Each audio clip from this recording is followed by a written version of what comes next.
Demonio. Dinaja.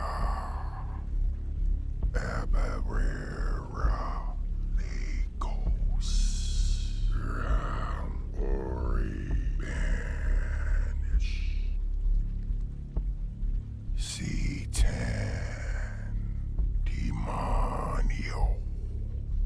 Dinaja. Abarera. Legos. Ram. Ori. Banish. C10. Demonio. Dinaja. Abarera. Legos. Ram. Ori. Banish. C10. Demonio. Dinaja. Abarera. Legos. Ram. Ori. Banish. C10. Demonio. Dinaja. Abarera. Legos. Ram. Ori. Banish. C10. Demonio.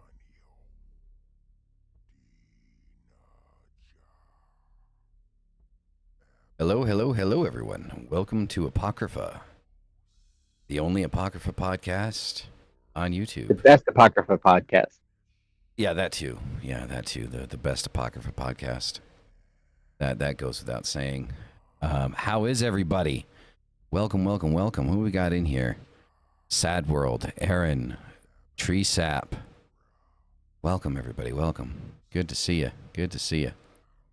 Glad to see everybody here. So tonight is going to be a bit of an interesting conversation because we actually have a topic, right? So It's been a while. It has been a while since we had a focal topic. We normally just kind of like say, fuck it, let's wing it. And, you know, it generally turns out okay. But we got rituals and ceremonies. LHP, a little squeak in the voice. Sorry about that. Rituals and ceremonies, LHP versus other occult practices. So I think that's going to be an interesting topic to cover. I don't think there's going to be that many differences. Rituals and ceremonies. That's how I sounded for about like half a second. That was the point. Yeah, it's exciting. I sounded like, what's the name of that geeky kid off of The Simpsons? Oh God, no, not Millhouse. The other No. one. I know who you're talking about. It's the kid with the three hairs. Yeah, the one that like sounded, I'm in danger. Yeah. I'm in danger. He's fucking hilarious. That was Lindsay. Seriously? Putting that one in my back pocket for later. Yeah. Well, I mean, because we were talking earlier, and I had mentioned that I'm getting these random messages, like on my phone. They're like, "Hey, how are you? Are you okay?" And I'm like, "Who is this?" And like, "Oh, they're like this isn't my friend Lindsay." No, and so Dyra has taken it upon herself to now call me Lindsay. I love it. It's sticking. Don't worry. It's stuck. So. Yeah, It's all good. So it's been a while since we've had like a solidified topic that we want to talk about and we want to cover. I don't think that there's going to be a lot of ritual differences or ceremony differences, but I think it would be interesting to kind of get into a discussion regarding what differences do exist, right? Yeah, and the interesting thing to me between left hand and right hand path are, self godship and external godship, I like to call it lately, is just how similar they actually are. Like that's the weirder thing. to me. Wait, say that again? What's weirder to me is how similar they all are, Oh, not how yeah. different they are. I would agree with that. You would think that there would be more differences, and I honestly don't think there really is. Like, I think the way that we kind of go about, like, ritual is very similar, kind of across the board, unless of course you're a Catholic, and then I mean, Then you're just a full-on pagan with one god. yeah, exactly. I mean, you got the Holy Spirit, right? There's that part of it. That was another Is that interesting. what they call it now? Yeah, right. I mean, that was another interesting conversation that Dyer and I had earlier. Is we're talking about the Serenity Prayer, and I had said that. I mean, I think there's a lot of valid things in the Serenity Prayer, and It's a nice thought. Huh? That's a nice thought. Yeah, I mean, as does she. I mean, and it's like, but I think it's funny is like there's a lot of people like in like the left hand path or on the occult path in general that when they kind of get presented with that stuff, they're like, oh no, God. And I'm like, you would think that I would be like the first person to kind of be like, yeah, fuck that shit, because like I have an absolute disdain for Abrahamic religion. But no, like I don't think that like it's necessarily the words itself that are important, but the implication of the words. Right? And like the Serenity Prayer, like I do believe covers a lot of like, figuring out how to take care of your own shit, Like anything that you can, change it. If you can't change it, let it go. Which is essentially the basis of the left-hand path. You have control. So if you can change it, change your shit. If you can't, then fucking move on to the next thing. Yep. It's essentially where it's at. So, Mystic, I have been charged with asking you a very important question before we get into tonight's tarot reading. No. What are your favorite kind of nuts? Honestly, my most favorite, so there's a whole list of different ones. So we're going to start with honey cinnamon roasted almonds. Phenomenal, like the ones you get at the mall. Mm-hmm. They're number 2. I just threw cards everywhere. Got excited about the nuts. Number 3, I actually just like completely by themselves with nothing.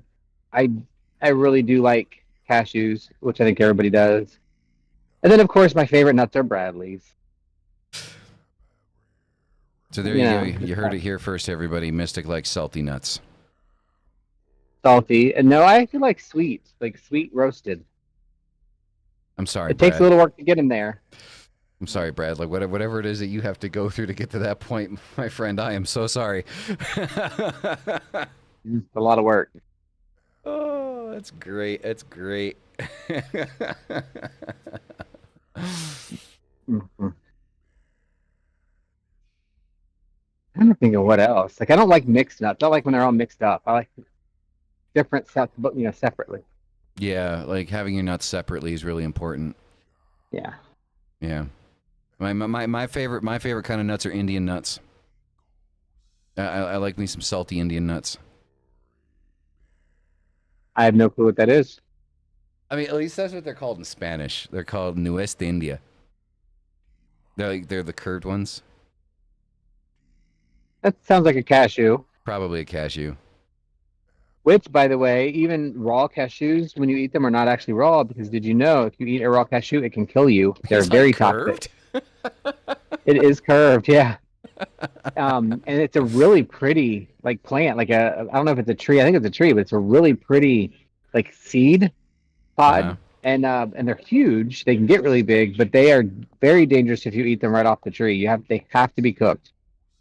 Yeah, I've heard that cashews are pretty can be dangerous. Yeah.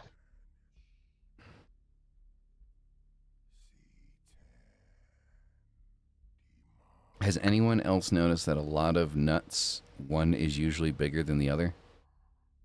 Always. Always. There's not technically one bigger than the other, but one hangs lower than the other, and that is generally due to temperature differences and allowing things to not get caught up with each other. Because as people believe, which is actually not true, do not hang freely in that little nasty looking hairless cat sack.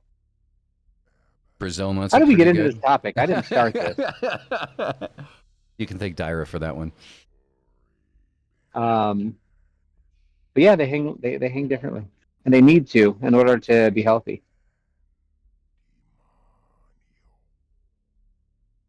So, all right. So now that we're done talking about nuts, now let's talk about decks. What deck do you got for us? We're going old school because I felt like bringing my actual deck with me tonight. I have gone through so many. I just have such a good connection with these that it just feels better to read from them. So I wanted to read from them tonight because I've had a really long, shitty day today. This week has been a little bit rough. So let me bring the good deck, the blessed deck, the one that I use to do all my readings in because it just works better for me. They're starting to fall apart, though. I might have to get another copy of them soon because they're in pretty bad shape. Right.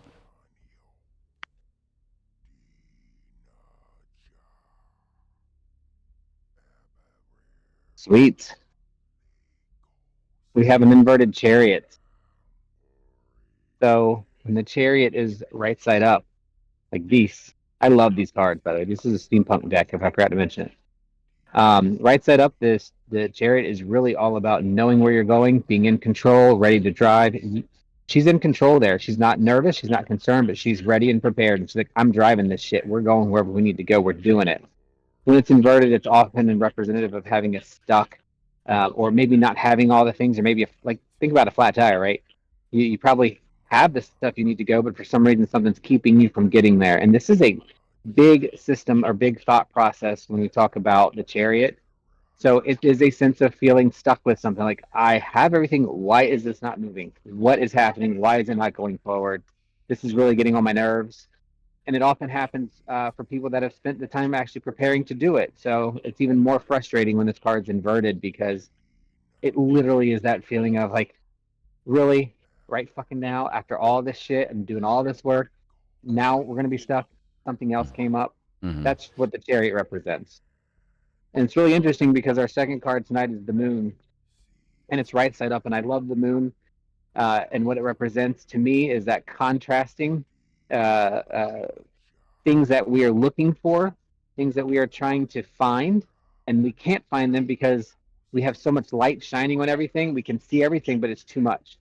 So we turn the light down. We look at the reflection of the moon, and with the reflection, different things illuminate, and they illuminate in a different way. So now I'm starting to see contrast and seeing things from a different perspective or a different light, and figuring out what needs to be figured out to get the chariot to move again. Mm-hmm. For a lot of people, the moon does represent kind of your personality or your underpinnings of how your parents raised you, and more specifically, your mother connection. So when we think about these illuminating, it's kind of like, well, what would mom say? What would my mom have told me to do? And if you had a shitty mom, then you probably don't want to ask that question. And then last, we're ending on the Ace of Wands, which we've been getting aces a lot in these readings the last probably this year. As you know, in general, aces are new beginnings, new starts, but I also always say that they represent everything of an element. And the wands is our fire element. This is our creativity, our passion, our things that we want to start. So we look at this in a row, we've got a feeling of stuckness. And I'm not talking little. This is a big, like, holy shit, this is a lot of work and I'm stuck. And then the moon, I got to look at this from a different perspective and see this differently. Maybe I need to hold the light to the left or the right or turn it off and sit with myself and figure it out. If I do these things, then this energy that I have to plant this creative endeavor is going to succeed, but it's going to have to start fresh. So it's a little bit of a reset. So the energy this week is about looking at things from a different perspective and trying to figure things out with a different light on it. If you're stuck, you can't figure something out and things aren't working for you, stop, breathe a minute, go do something else, come back to it, and then don't just keep doing the same thing, staring it down. It's not going to change. You have to change how you're looking at it. Mm-hmm. And that's what we need to work on this week. Definitely makes sense. Definitely makes sense. Says the steampunk. Says the steampunk. There you go. Okay. I just threw a whole bunch more cards. Uh, Right? The cards are just saying, "Read me, huh? read me, Seymour, read me." Yeah. I threw the 2 of Swords down, the 3 of Cups, and the 8 of Swords. Hmm. So we can add to our reading a little bit. Okay. 2 of Swords is all about decisions.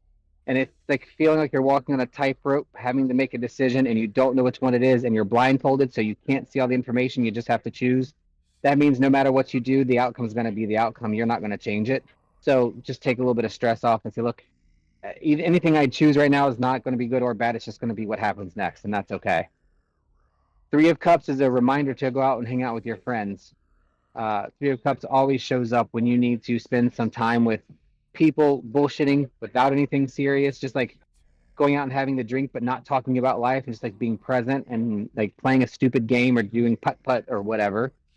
And the 8 of Swords is a reminder to get back to the things that are causing you not to be able to sleep at night. They're things that are holding you back and that are keeping you from getting what you need out of life. So this is really, even those 3 cards speak pretty clearly to having to do things differently, taking a break, coming back and having a refreshed version of something to figure it out. That's pretty clear. I'm going to do something this weekend that like meditate in the grass or something at night when nobody's around. That's the kind of stuff that it's talking about, that get in tune with the darkness and just listen and be present and just let everything kind of wither Yeah. around you while you're thinking through. Yeah, definitely, definitely. I can vibe with that. I can vibe with that too. I just generally like the way you read, man. I enjoy it. This deck is so, to me, it's easier to read for me. Well, I've been reading with this one for years. And my dog blessed it before she passed. How did your dog bless it? She grabbed it in her mouth and ran off with it and chewed up half the deck. Oh, okay, okay. Yeah, and I just it's funny, I have to be very careful because when you shuffle, there's one card, it's I think the Ace of Swords, that tends to come out on top automatically because she chewed it pretty bad. So it sticks out. Right. So I have to be careful that that's actually the card that's supposed to be there when I read. Oh, I mean, there you go. I mean, at least there's a little bit more sentimental value to it, right? Yeah. So, yeah.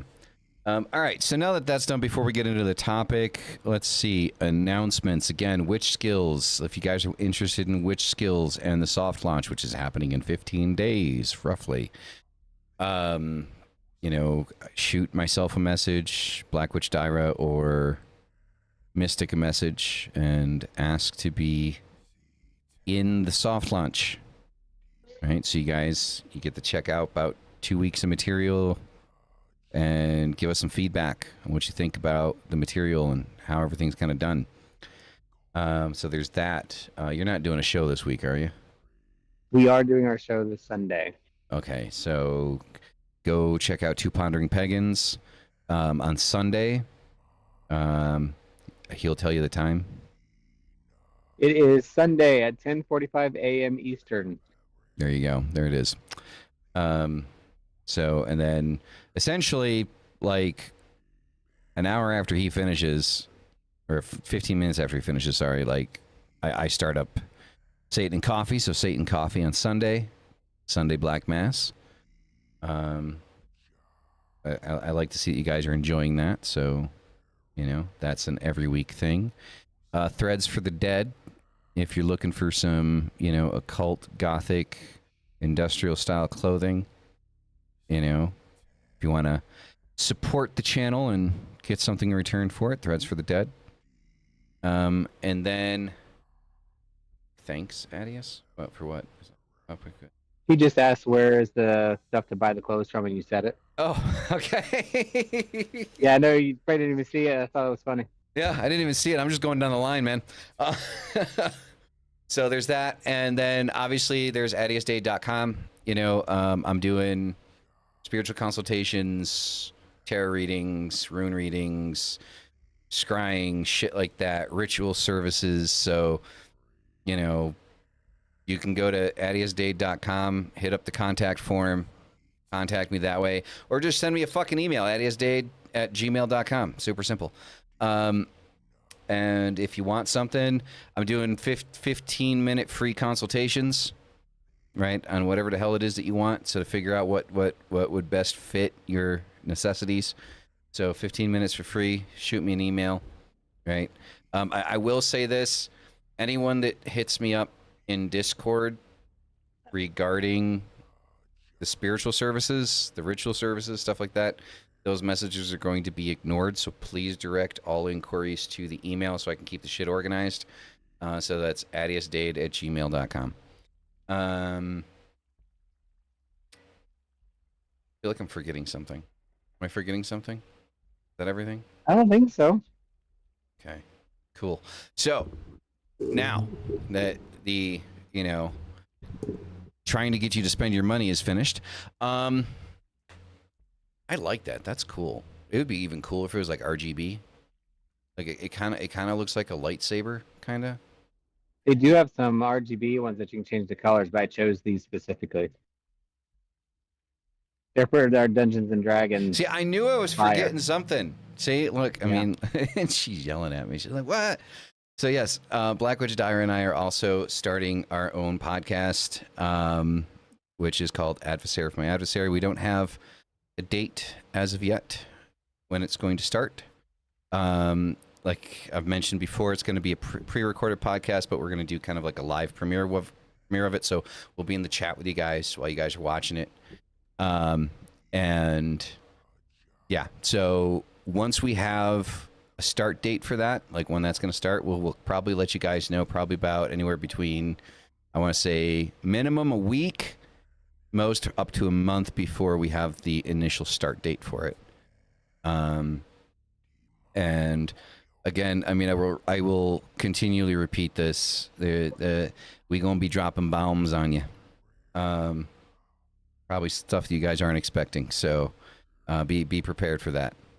Right? I mean, those that know, those that don't. But come that podcast, it will become public knowledge. So keep your ears to the ground and listen for the start of that. Bring it on. It's already been brought in. What fucking movie Isn't is that how that it from? goes? Yeah, it is. Bring it on? Yeah. Bring it on. Oh, okay. Yeah, one of my only girl crushes ever, Eliza Dushku. Is it because she has douche in her It's name? already been brought in. That wasn't her that said it, but yes, she does have douche in her name. Get over it. Go look her up. Don't know who it is. I mean, come on though. I mean, it must have been hell in school though. Like, if that's They your ain't last laughing name. at her now. Oh yeah, but still, like you have to go. Like you had douche in your name. Did you say the full name was Douche Canoe?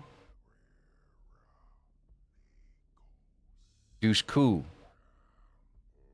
Dushku. I mean, it's pretty close to Douche Canoe. This is a douche canoe. Or a douche flute. That's what we call it, a douche flute. A douche flute. There is a cooter canoe. It's to allow, and it's also called a shiwi. It allows women to pee standing up, like outside in the bushes.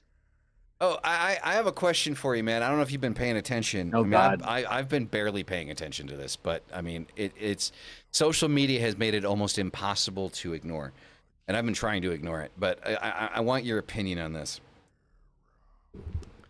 What the hell do you think is actually going on with this live action Snow White movie? Oh, I have no clue. There we go. Now I have my little. Like everybody seems to be everybody on both sides of the aisle seem to be pissed off about something. I haven't heard a lick about it. Like I don't know anything about what's going on with that. Like I really don't. Yeah, it's the shiwi, Aaron. It's been a big thing for a long time for me. Like, I guess there's something going on about like the dwarves like being CGI, and then them not wanting to say dwarves Ooh. because they think Hey. right, like I mean, that's what I heard about it. I'm like, wait, what the fuck, man? Like, I don't know. I don't know. I wanted to ask your opinion because I've been trying to ignore it. The dwarves aren't actually dwarves. Well, I mean, yeah, but they weren't in the animated movie either. They were fucking cartoons. Like, yeah, I just think the whole thing is stupid. I do understand political correctness and a need to be considerate of general good, but there has got to be a stopping point somewhere. yeah, I agree. I mean, the thing is like, but dwarf is the correct term because it's a medical condition. It's dwarvism. Like, we're not talking like, you know, normal little people. Like, we're talking like disproportionate little people. It's the same thing about like getting straight actors to play gay actors and stuff like that, you know.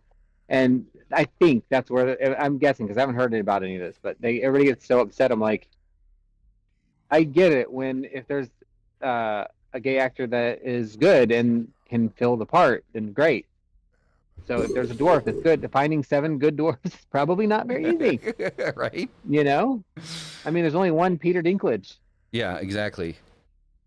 You know? And you know. Well, I mean, his comment was the movie shouldn't even be made.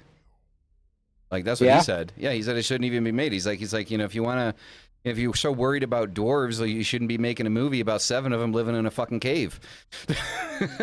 I mean, that's accurate. I agree with that. So, but you know, I tend to take the road of it's going to piss off somebody, no matter what. Like, everything you do is going to piss off somebody. Yeah. And so I just don't have a strong opinion on it because, well, A, I haven't heard about it before this, and B, who cares? Yeah, apparently there's a lot of people that care. They don't have like enough time on, like, they have too much time on their hands. I like the Aaron Page's question though. The real question is Snow White white? Right? And she's snowy. And why snow? Why not powder? Does that make her cocaine? Yeah, I know. The only thing I can think of is if I was really, really concerned, I'd be like, the people we should ask are the people that are that would be offended or upset about it. Ask them. Everybody else is just being offended for somebody else at this point. Yeah, I'm a little tired. Whatever the reason is, if it's dwarves and they're upset about it, then yeah, we should consider that. If there's a lot of people who fit into the category that feel like it, then yeah, we should consider it. Should be a topic. Does that mean it does or doesn't happen? No, but it should be discussed. It should be considered. In my personal opinion, even like in the original animated movie, the dwarves, in my opinion, look more like lawn gnomes. Like, so that's what it should be. It should be Snow White and the 7 lawn gnomes. Yeah, because I mean, it could get really, I don't know. I mean, they got the big noses and the funky hats and shit. You know, I mean, they look like lawn gnomes. Yeah, it's just, yeah. I mean, I'm sorry. I maybe it's because I grew up with the movie, but I mean, Snow White and the 7 Dwarves does sound a lot better than Snow White and the 7 Midgets. Like, I mean, this doesn't fit. So Snow White and the 7 CGIs. Yeah, exactly. All right. Anyway, moving on. So I think to start the topic, I think a good way to start the topic is we're talking about ritual and ceremonial practice. Is let's start from the ground up, the construction point, right? So I think both of us has kind of gone through this phase, like learning about Wicca, learning about magic and stuff like that, and kind of like. Before we even go there, let's just start real quick on what the difference between ritual and ceremony is. Okay. Because and devotion too, because there's a lot of, I think, when I started out, there was a lot of confusion about all that stuff. I thought it was all the same. Mm-hmm. And it's really not. Like, you know, ritual is actions to me, and I could be wrong. Like, this is kind of how it is to me. And I mean, I haven't read a definition in a long time, so I could be wrong. Right. The ritual is the actions that we do that put ourselves into the state that we can find this higher gnosis and higher information and connect. Ceremony is almost like I don't want to say a parade, but more like actions of comfort and happiness and desire of things that are good that we like. We have a ceremony around things we celebrate. And devotion is spending time specifically communing to a deity or an energy that you want to spend time to and show reverence for. So those three things are quite different. And like rituals can be daily mundane practices too, like your daily morning ritual. Yep. But I think that's where I start with just the beginning, and then that can go, unless somebody disagrees or wants to add to that, then we go into this foundation. No, I mean, I definitely agree with it. I definitely agree with it. I agree with the stance on it. Like, you know, so let's start with ritual. So let's That's the one start. that everybody wants to do, right? Yeah, that's the one that everybody wants to do. So let's just get it the fuck out of the way, right? Yeah. So let's start from like the basis. Let's deconstruct everything. Like, I think that's the best way to go about it, right? Because, like, I think a lot of people get put in awe and also overwhelmed when they see somebody like, for example, Behemoth-X, and they watch one of his videos, and they see everything that he has going on in there, like, you know, the candles and the sigil flags all over the place, and, you know, all of this stuff. And so I think that, like, I mean, shit. I mean, I've been doing this for I don't know how many fucking years, and that shit still puts me in awe. So, like, I mean, to have a ritual room like that, I mean, I got a little fucking altar over in the fucking corner, right? Dude's got a temple in his house. So let's deconstruct here. So let's start from the base, right? So off the top, not necessarily like physical objects. It doesn't have to be that, but it could be if that's what you think it is. What is necessary to go into ritual?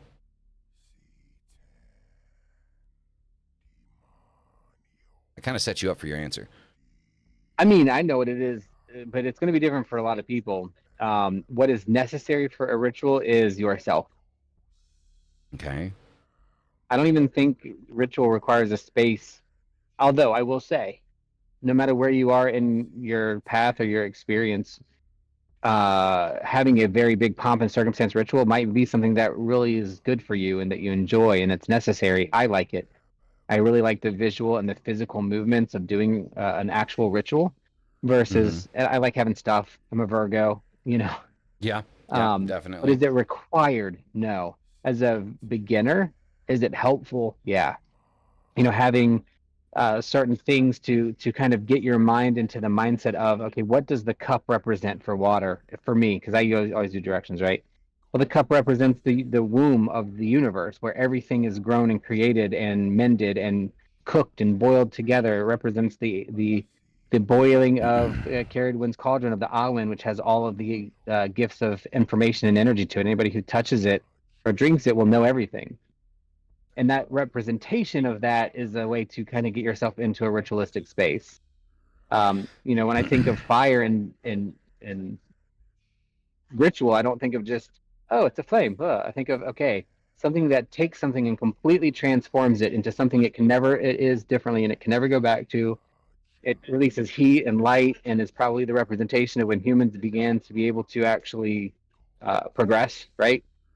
So all of those things in ritual visually are very helpful in setting up that visual for somebody who's new. And as somebody who's been doing it for many years now, I like that. Like, I feel comfortable with that. I really enjoy it. Doing a ritual by a bonfire, pit fire, there's nothing like it. That feeling. But is any of it necessary? No. All you need is yourself. And I mean, you don't even need anything written. Once you've done it enough, it's as simple as, you know, getting yourself in a meditative state and then walking through a ritualistic practice. That originally came from Wicca for me. That's where it started. It kind of grew. I mean, honestly, I'll be honest. When I was first starting out in Wicca, about 14 or 15, I thought meditation was ritual, and it is in a way. It can be, but there's more to it than that. But I had to learn that, you know, ritual's a little bit different. It's about using meditation and then the things around you to set yourself up in a space or in a mindset that you can do and learn and find things that you can't do when you're just in a normal situation. Like, yeah. But now that you mention that, now that you mentioned that, I'm sitting here thinking, like, I think I understand why a lot of people do get confused with the difference between ritual and ceremony, Yeah. because there are ceremonial elements that can be Uh-huh. included in a ritual, but that doesn't inherently make the ritual a ceremony. And Right, just like like getting in it, married is very ritualistic, but it's a ceremonial yep, pomp and circumstance too. yep, And those two can be independent. mm-hmm. Exactly. Each one has elements of the other one, but it doesn't inherently make the other one that thing, right? And so I Mm-hmm. think that's where a lot of people do kind of get confused with it. I think with ritual, I like I love what I'm seeing in the chat here. My favorite one so far is Aaron Page, the right mindset. Like, I mean, Yes, absolutely. I think that first and foremost, like that's like the big thing. Um, is definitely the right mindset. Let's see. Sad World said a safe place where you can fully tune into said ritual. I think if you Yeah. have that, yeah, definitely. As we've seen with certain members in the community, not a lot of people have that, and or some people don't, at least, like a place that they feel safe to kind of tune in. Yeah. Um, but that still doesn't mean that you can't perform a ritual, right? Yeah. In Druidic practice, there's something you learn early on in the bardic grades, or as you're getting into it, is to create your sacred grove. And you design it in your head over time.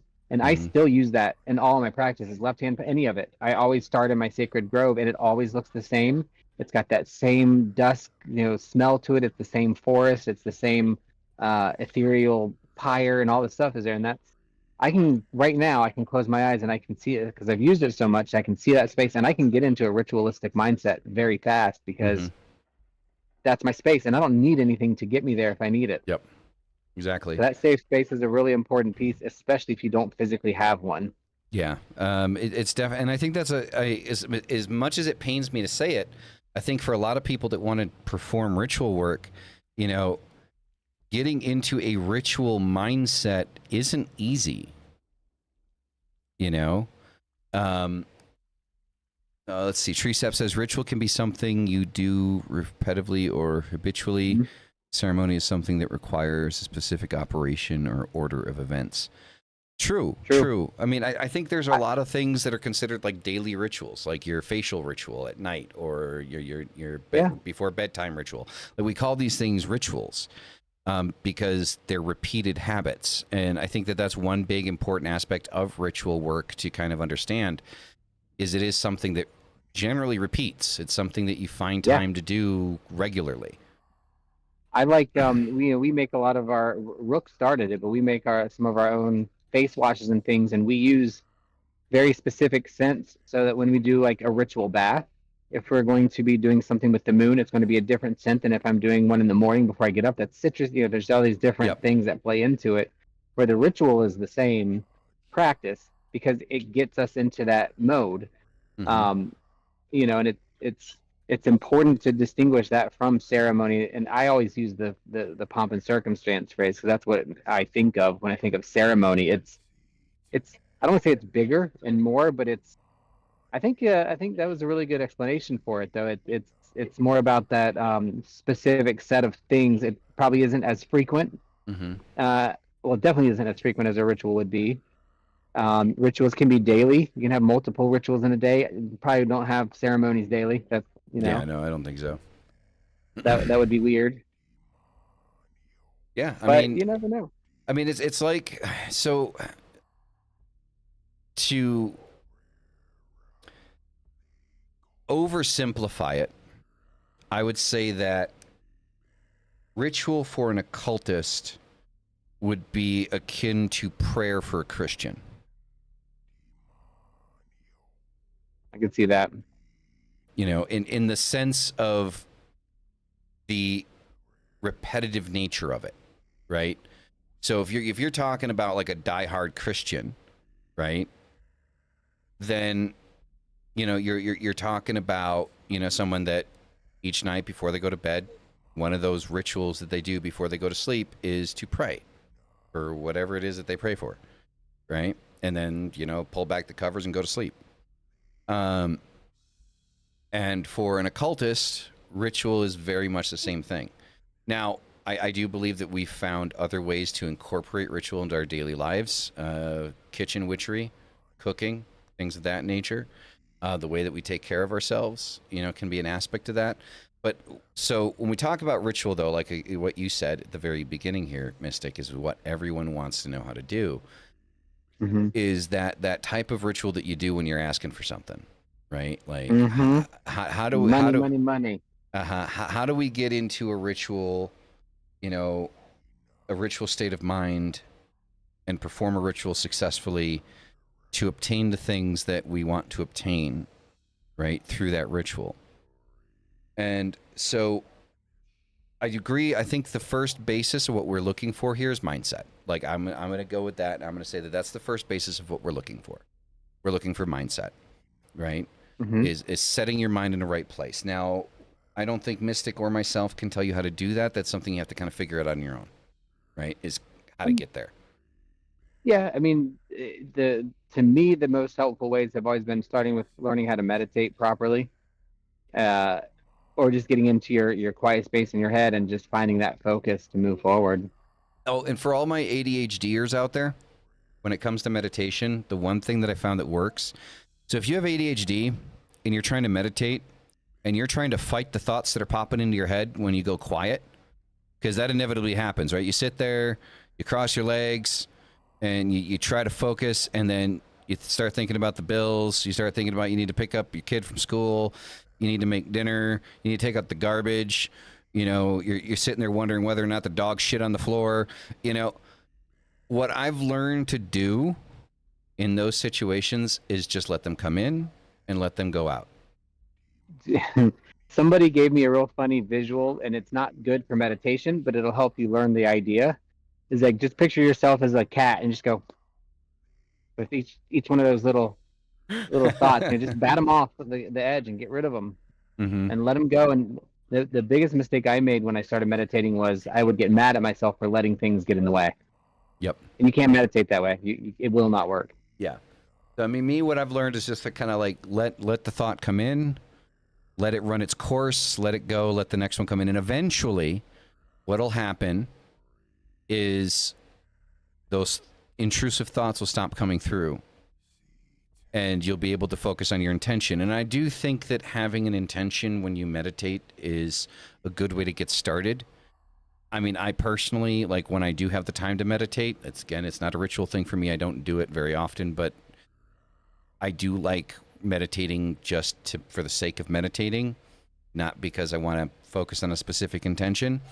But I do understand that for some people that might be more difficult to do, especially if you're just starting out with it. So with the idea of just starting out with, meditation, one of the things that I would kind of put out there is, have an intention in your meditation. Like, what do you want to align yourself with? What are you trying to achieve? Like, before you go into the meditation, like, don't start meditating and then try to think of, an intention, because then you're going to be all over the place again. And then just kind of focus on that intention. Like, what are you trying to get out of it? And that can be anything. Most meditations, especially guided ones, have an intention, even if it's as simple as calming down. Even ones that we've recorded have been something like, working towards shadow work, or setting yourself up for doing some shadow work, or looking inward. You literally can picture yourself starting looking into your brain. I have a filing cabinet in my head that I picture when I'm trying to find stuff that I can't think of or can't remember, and I need to pull something out that I've learned. I picture file cabinets. I'm going through them and looking, and I'll find it. Yeah, I mean, and I like what I use a lot of imagery. I like what Aaron said, and your meditation doesn't need to be perfect.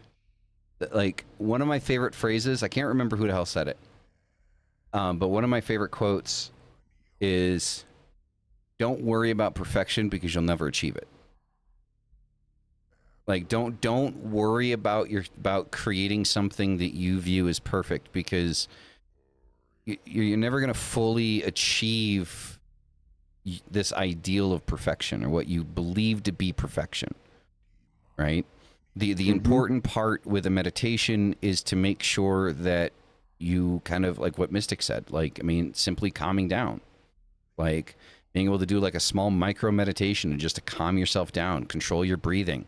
You know, like one of the greatest benefits of meditation is, and as much as I hate to say it this way, because you guys know that I don't believe in the whole concept of controlling your emotions, but I do believe that through meditation, you can reach you're going to get as close as you're going to be able to get to controlling your emotions through meditation. Yep. The other thing about that is, you know, I have my own opinions on controlling emotions. It's this or that. I mean, it's semantic, I think. But one thing that I have learned through meditation is that when you have been able to get to that point and you start practicing and you get better at it, you can connect to that intention with shortcuts. I do this with kind of like my protection magic. If I'm going to be around a lot of people, if I am not paying attention and I don't kind of literally picture myself putting a bubble up right around me to people bounce off of and their energy bounce off of. Yeah. I used to have to meditate for a while before that and then go through this little ritual. Now I just close my eyes, I picture myself in the space, and I have a little code visual in my head, and it starts it right away. So you can start shortcutting some of those things that you would do that would take more time once you get used to how meditation connects you to me, it connects your mind, body, and your spirit all together, and then you have your third eye kind of connection to everything else. So yeah, it definitely. works. Definitely. I mean, so definitely meditation can definitely be something that can be used to kind of get yourself in the mindset for ritual. Now, I think one of the things that a lot of people are concerned about is tools, right, in a ritual. Like, I think this is the part that kind of crosses over potentially into the ceremony aspect of ritual work. Candles, athames, cauldrons, you know, incense, statues, all these things. And do these things definitely help? I mean, at least for me, yeah, definitely. I love being able to have my altar set up how I want to have my altar set up. My giant rug pentagram on the wall that I got from, you know, Killstar. Thank you, Killstar. You should sponsor the show. Yeah. But is any of that actually necessary? No. No, it's not. Definitely not. I've went through years of doing rituals without having anything more than a piece of paper and a pencil drawing of a pentagram, a very bad pencil drawing of a pentagram behind you. You know, and I use that because as a kid, you know, I couldn't openly practice this stuff, right? So like I would write things down on paper that I wanted to focus on in the ritual or anything like that. I didn't even have candles, right? You know, and so, and I'm going to be honest, for as much as I enjoy my rituals now, I do feel like back then there was a certain closeness that I had with my ritual work that I don't have now. Because I had to put more thought and creativity into what it was I was doing instead of buying something and just setting up on a table, right? I had to make something and put it together, and you know that enforced all of like the intention into what it was that I was doing, right? So do I have an athame now? Yeah, I've got an athame, I've got a cauldron, I've got a statue of Baphomet, I've got, you know, the sigil of Baphomet on the wall, which is, it's beautiful. I love it. It looks great. You know, it's exactly what I always wanted when I was a kid, but you don't need any of that. You can do all of that in your mind. You know what the action looks like. You know what it is that you want to do, right? So you can do all that in your head, or you can write it down on a piece of paper, infuse the paper with the intention, then bury it outside, right? You know, and that'll just get you closer to everything around you. Now, we've established you don't need those things. Do we think they help to have them? I think they help initially. I like what Aaron says, you can, but not necessary. I definitely think starting out it helps, and even now, like our altars are very extensive. Mm-hmm. But again, that's because I like stuff. Like I like seeing it. But when I sit down, I'll be honest. How often do I actually meditate at my altar? Probably way less than I want to admit. I'm usually somewhere else. I'm usually in another state, right? Yep. So I don't have all that stuff with me. I love looking at it. I love seeing it when I walk in the house because the first thing you see is all of our altars and our crystal grids and everything. So, people come to work on our internet and our electric and shit, and they're like, okay, we're not going to be here long. Um, Get in and get out. Yeah, they want to get out. But the end result is, I mean, it's great. Stuff's great. It's helpful in the beginning, but it's absolutely unnecessary in the grand scheme of things. I will say maybe some exceptions for um, when you're trying to do some certain kinds of magic or ritual or practice, and you have items that have longevity to them or strong histories or a lot of sentimental value. That does change to me how your work goes, but that's a little bit different. Than just general ritual. Yeah, definitely. I mean, they help. For me, one of the things I like to do, I'll give an example of one of the things I like to do, why I like having a statue of Baphomet and having the things out. So one of the things I definitely like doing, like first thing in the morning when I wake up, is I'll give like kind of like a little kiss tap to Baphomet every morning. Is that something you have to do? No, but it's something that I do.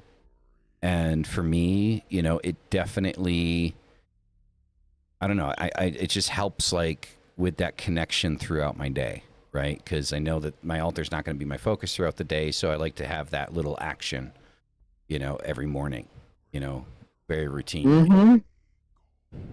Absolutely agree. I do not consistently do the LBRP. I know some people, I think it was Aaron just mentioned it. Is it Aaron? Yeah. I have before. There's a couple of versions of it that I really like. I really like Damien Eccles' version, a lesser banishing ritual, the pentagram.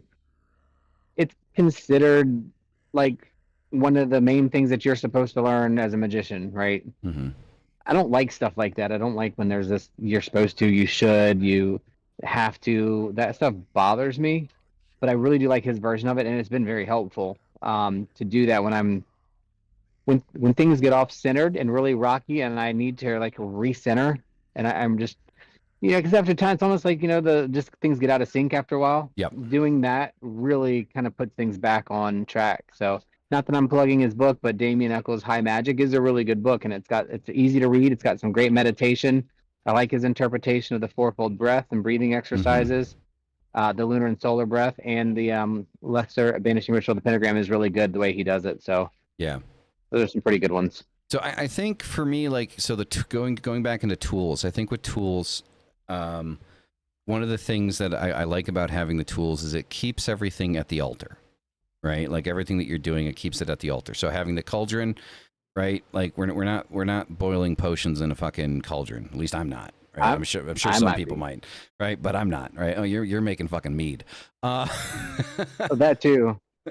But yeah. So what I use my cauldron for is I have a small, about that big cast iron cauldron, and I use that for burning intentions. Now I know that there's some speculation around burning in like your intentions is kind of destroying them and whatnot, and disagree. I say burn the shit out of it. Like I mean I write my intentions with the sigil on the paper and I burn that shit. Yeah, I burn a lot of shit, especially in bindings or not all of it. Like so when I do a binding or something like that, I will burn a part of it, but I always have doubles. I like repetition. Okay. So I will literally, if I'm binding something, whatever I'm binding or whoever I'm binding is written up and it's bound. Like I bind it. Mm-hmm. And then I burn a separate piece of it because I want the binding, but then I want it carried out into the universe because it does no good in my hands. Right. To me, magic in general needs to, it's not executed out into the world. It just doesn't do anything.